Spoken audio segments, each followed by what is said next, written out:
आदरणीय संत समाज, धर्मशिला माता एवं बहनों तथा देवियों, सभी के चरणा बिंद में रमेश दास का तिरेवार बंदगी, साहे बंदगी, साहे बंदगी, साहे बंदगी। आज मैं बहुत ही एक बहुत ही रोचक प्रवचन सुनाऊंगा, जो आप लोग यह प्रवचन को जरूर सुने और पूरा सुने, ताकि आप लोग को बढ़िया से ठीक से समझ में आए और जीवन में परिवर्तन हो सके। तो आप लोग ध्यानपूर्वक यह कथा को सुने और यह चैनल को सब्सक्राइब भी कर दें और बेल आइकन दबाकर ऑल कर दें, ताकि आने वाला मेरा वीडियो आप लोग को देखने को मिले। तो एक नवयुवक 18-20 साल का नवयुवक लड़का था और वो रास्ते से जा रहा था और उधर से एक महात्मा जी आ रहे थे। तो महात्मा को जब देखा वो नवयुवक जवान ने, तो बोला, दंडवत बाबा। तो बाबा ने बोला वो युवक को कि किसी का कोई नहीं। जब वो लड़का ने महात्मा को बोला कि दंडवत महात्मा जी, तो महात्मा जी ने जवाब दिया कि किसी का कोई नहीं। ये लड़का को आश्चर्य हुआ, ये क्या बात, महात्मा जी को मैंने दंडवत किया तो महात्मा जी बोलता है किसी का कोई नहीं। इसका क्या अर्थ होता है, इसका क्या माने हुआ? मेरे को माँ है, पत्नी है, जमीन जगह है, मकान है, सब कुछ है, और यह सास ससुर है, साला है, सब कुछ है, यार दोस्त है, लेकिन यह बाबा कहता किसी का कोई नहीं। इसका क्या मतलब हुआ? कहा बाबा आप कह रहे किसी का कोई नहीं, इसका क्या अर्थ हुआ? कहा देखो बच्चा, मैं एक चीज आपको देता हूं, यह लेकर के तुम जाओ और अपने घर जब जाना तो यह एक बाबा अपने झोला से एक जड़ी निकाल के दिया। बोला देखो बच्चा, यह जड़ी लेकर के जाओ और अपने कान में तुम डाल लेना और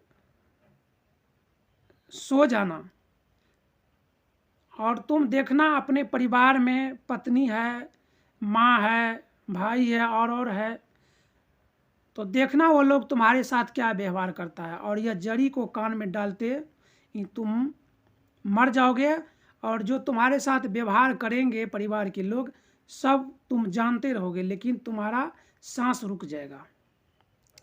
अगर तुम कहते हो ना मेरे को सब कोई है, माँ है, पत्नी है, भाई है, बंधु है, दोस्त है, यार है, तो एक बार परीक्षा करके आप देख लो कि सही में इस दुनिया में कोई है या नहीं है। वो लड़का ने वो जड़ी लिया और पहुंच गए, अपने घर की तरफ चल दिए। तो रास्ते में आते आते कुछ दूर जब आए तो एक मल्लाह जो है मछली मार रहा था। तो ये लड़का को मन हुआ कि क्यों न यह मछली जो है खरीद लिया जाए कुछ। तो वो लड़का ने क्या किया, 1 किलो मछली तोलवा लिया और पैसा उनको दे दिया, और वो मछली लेकर के अपने घर पहुंचा और वो अपने पत्नी को बोला, कहा देखो तुम यह मछली को बहुत बढ़िया से बनाओ, तब तक जो है हम आराम करते हैं, और तुम यह मछली को तैयार करो, आज मछली भात खाने का मन करता है। उनका वो बेचारा लड़का जो था वो जा कर के अपने रूम में आराम करने लगा, और वह पत्नी जो उनका था और एक माँ थी, तो दोनों सास और बहू मिल कर के वो मछली को बनाना शुरू किया। यानी कोई उनको बनाना शुरू किया, कोई काटना शुरू किया, तो कोई मसाला तैयार करना शुरू किया। यानी बहुत सुंदर से वो मछली को जो है तेल में फ्राई करके और मसाला डाल डाल के बढ़िया से उनको बनाया। और यह लड़का ने क्या किया, वो बाबा जो जड़ी दिया था, यह लड़का वो कान में जड़ी लेकर के अपने पलंग पर लेट गया। जब सब्जी मछली का बनाते बनाते जब 9 बज गया रात, तो मछली और चावल भात तैयार हो चुका था। तो उनकी माँ जो था लड़का का, वह पत्नी अपने बहू को बोला देखो बहू जाओ बाबू को जगा दो, मेरे बेटे को जगा दो, वो सो गया होगा, और यह मछली भात तैयार हो गया है, तीनों मिल करके खाएंगे। तो वह बहू जैसे गया, गेट खोला और पलंग पर देखता है तो वो लेटा हुआ था, चादर ओढ़ करके लेटा हुआ था। तो चादर को खींचा और कहा, ए जी सुनते हो, मछली और भात बन के तैयार है, चलिए खाना खाने चलते हैं। तो वो लड़का जो है जगा ही नहीं, क्योंकि उनका सांस तो रुका हुआ था। प्रणाम अपना जो बाबा बताए थे वह कर लिया था। तो महिला ने 2-3 बार उनको जगाया, लेकिन जगा नहीं। फिर महिला डर गया कि पता नहीं इसको क्या हो गया है, क्या खा करके, क्या नशा करके आया है, ये तो जगता ही नहीं है। दौड़ करके गई, अपने सासू को बुलाई, कहा माँ जी देखो, आपका बेटा तो जगता ही नहीं है, उनको 2-3 बार मैं हिलाया डुलाया, जगता ही नहीं है। फिर वो बुढ़िया दौड़ करके आई, उनकी सास और सास बहू दोनों मिल के वो लड़का को हिलाने डुलाने लगा। ये लड़का तो पूरा जो है, इसका सांसें नहीं चल रहा था। उसका सास ने कहा देखो बहू, लगता है यह बेटा मेरा मर चुका है, इसका सांस रुक गया है, सांस चलता ही नहीं है, लगता है ये मर गया है। तो कहा सासू जी तो अब क्या किया जाए। कहा देखो बहू, अब तो ये मर गया है, अब जिंदा तो होगा नहीं, क्योंकि मरे हुए इंसान कहाँ जिंदा हो पाता है। ऐसा करो, मछली तो बहुत मेहनत से बनाए हैं, तो ऐसा करते हैं, अभी जब रोना धोना शुरू करेंगे तो अगल बगल के लोग आ जाएंगे, फिर मछली भात भी फेंका जाएगा। इसलिए ऐसा करो, मछली भात चलो सबसे पहले खा लेते हैं और खा करके सो जाते हैं, और जब सुबह भिनसर होगा ना 4 बजेगा, तब जो रोना धोना स्टार्ट करेंगे। क्योंकि दुनिया में तो जो मरता है तो जिंदा तो होता नहीं है। अब रोना भी है धोना भी है तो भी ये लौट करके तो आएगा नहीं, ये तो मर चुका है।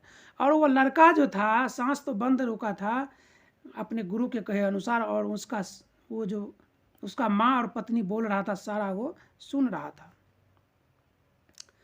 सासू और बहू गया, मछली भात बहुत मस्ती में खाया, भर मन खाया, भर पेट खा के, और कहा देखो बहू अब चलो सो जाते हैं, जब सुबह होगा 4 बजेगा तब रोना धोना स्टार्ट करेंगे। मछली और भात खा करके दोनों सास और बहू सो गए। जब 4 बजा तो जो है रोना धोना शुरू किया। तो अगल बगल के लोग उठ करके अड़ोसी पड़ोसी आए, कहा क्या बात हुआ, कहा क्या कहें, देखिए ना मेरा बेटा शाम को 1 किलो मछली लाया था और मछली भात बनाए और हम भी खाए, बेटा को भी खाने के लिए दिए और ये बहू भी खाया, तीनों आदमी खा करके सोए, और अभी जो है मेरा बहू बोल रहा है कि मर गया है। अब ये जो है तो गया जगाने के लिए, तो कहाँ, वो तो मरा हुआ था। अब जो है सास बहू देह को पटक रहा है, रो रहा है, धो रहा है, पूरा गांव के लोग इकट्ठा हो गया। सुबह हो गया तो सब लोगों जो गांव के थे बुजुर्ग लोग सब कहा देखो अब तो ये मर गया है, अब तो जिंदा नहीं होगा, ऐसा करो, कोई किसी को बोला बांस काट के ले आओ, फरकी बनाओ, किसी को बोला कफन ले आओ, अब इसको संस्कार कर दिया जाए। और ये सास बहू जो था अपना रोना धोना उठा उठा करके देह पटक रहा है, रो रहा है, चूड़ी फोड़ रहा है, ये कर रहा है, वो कर रहा है। और उसका जो रिश्तेदार लोग भी आए धीरे धीरे, वो सब भी रोना धोना शुरू कर दिया, पूरा एकदम मेला लग गया। एकलौता बेटा था बेचारी का, बुढ़िया का। अब तो पूरा गांव में हाहाकार मच गया कि देखो क्या हो गया। तो वो लड़का से वो बाबा ने बोला था कि देखो मैं तुम्हारे घर पर 11 बजे दिन में आऊँगा, उस टाइम तुम्हारे घर में पूरा मेला लगा हुआ होगा। वो बाबा ने बोल दिया था लड़का को। पूरे गांव के लोग, पूरा मेला लगा हुआ है, कोई फरकी बना रहा है, कोई कफन लेकर के आया है, कोई मुर्दा को बांध रहा है, कोई कुछ कर रहा है, कोई कुछ कर रहा है, कोई रो रहा है, कोई देह पटक रहा है। संजोग से जब 11 बज रहा है तब वो बाबा पहुंचता है तो देखता है सबको रोते धोते, कोई फरकी काट रहा है। तो बाबा ने कहा यहाँ पे क्या बात है, क्यों इतना हल्ला हो रहा है।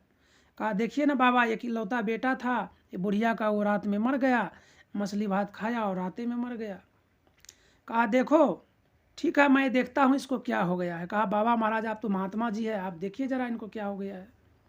जब महात्मा जी गए उसका ये नाड़ी को छुआ तो कहा देखो ये लड़का जिंदा हो सकता है। कहा अच्छा बाबा, आप तो बाबा महाराज हैं, आप में तो शक्ति होगा, आप तो जानकार आप तो महात्मा है, आप तो जानने वाले हैं, ऐसा कोई उपाय कीजिए जो मेरा बेटा बच जाए। कहा ठीक है, देखो गाय का 1 गिलास दूध लेकर के आओ। तो झट से पड़ोसी के घर में गया, 1 गिलास दूध लेकर के आया और कहा देखो यह गाय का दूध जो है, जो 1 गिलास भर दूध पी लेगा वह मर जाएगा और ये लड़का जिंदा हो जाएगा। तो सबसे ज़्यादा उसका माँ रो रहा था, माँ को दिया, कहा माता जी आप ये दूध पी लीजिए, आप मर जाएंगे और ये बेटा आपका जिंदा हो जाएगा। कहा अब बुढ़िया तो सोच में पड़ गए कि मरा हुआ आदमी क्या पता जिएगा कि वैसे बाबा बोल रहा है, विश्वास नहीं हुआ। कहा देखो अभी तो बाबा मेरा उम्र 40 साल है, अभी तो मैं और भी बेटा ऐसे ऐसे दुनिया बहुत देखने के लिए बाकी है, इसलिए तो मर गया, अब हमको क्या मार रहे हो, ये तो अब जिंदा होगा नहीं। माँ पीछे हट गया। उसके बाद उनका पत्नी रो रहा था, उसको बोला कि आप पी लीजिए और आपका पति जो है जिंदा हो जाएगा। उसका पत्नी बोला देखिए बाबा मेरा तो अभी 18 साल उम्र है, अब ये पता नहीं जिएगा कि क्या होगा और मैं भी मर जाऊंगा, तो क्या फ़ायदा, इससे अच्छा कोई और दूसरा लड़का से शादी कर लेंगे, अभी तो मेरा उम्र क्या है। पत्नी भी पीछे हट गया, उसका रिश्तेदार मौसा मौसी चाचा चाची सबको दिया, सब पीछे हट गया, कोई दूध पीने के लिए स्वीकार नहीं किया। फिर जो है बाबा का देखो फिर मैं ही यह दूध पी लेता हूँ, मैं मर जाऊंगा और ये लड़का जिंदा हो जाएगा। सब कहा ठीक है बाबा आपको तो कोई नहीं है, आप ये दूध पी लीजिए और आप मर जाइएगा, ये लड़का हमारे बेटा को जिंदा कर दीजिए। सब बाबा के पैर पर गिर गए। वो बाबा ने क्या किया, चिमटा से कान से जरी निकाल दिया।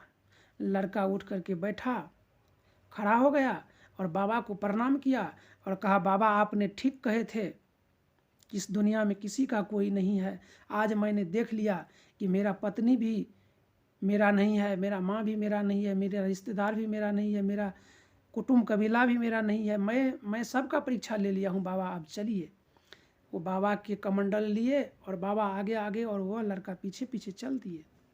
अब तो उनका माँ बोल रहा है मेरे बेटा को घुमा दो। कहा नहीं, मैं कैसे घूमूंगा, तुम लोग स्वार्थ, ये दुनिया स्वार्थ है, स्वार्थ में जी रहा है, मैंने देख लिया कि दुनिया में कौन किसका है। बाबा चल दिए वहाँ से और वो लड़का भी चल दिया, संन्यास ले लिया, साधु महात्मा बन गए। इसलिए श्रोतागण यह दुनिया में किसी का कोई नहीं है, एक स्वार्थ का यह दुनिया बना है और यह प्रलोभन में लोग इंसान पढ़ के भक्ति भाव को भुला गए हैं। कहाँ मनुष्य को यह पता नहीं है कि क्या यह सारे छूटने वाला है और मुझे कहाँ जाना है। मुझे यह संसार में कुछ दिनों के लिए भेजा गया था, लेकिन यह माया मोह के संसार में मैंने आकर के फंस गया हूँ और अपना असली घर को भुला गया हूँ। जो मेरा असली घर है उस घर को मैं भुला गया हूँ और यह माया मोह के जाल में आकर के मैं फंस गया हूँ। तो यह ज्ञान एक सच्चे संत से ही मिल सकता है, सच्चे गुरु से मिल सकता है और यह आत्मा का कल्याण भी, यह दुनिया के मोह माया को एक गुरु ही छुड़ा सकता है। इसलिए श्रोतागण आप लोग यह चैनल को सब्सक्राइब कर दें, यही मेरा विनम्र निवेदन है।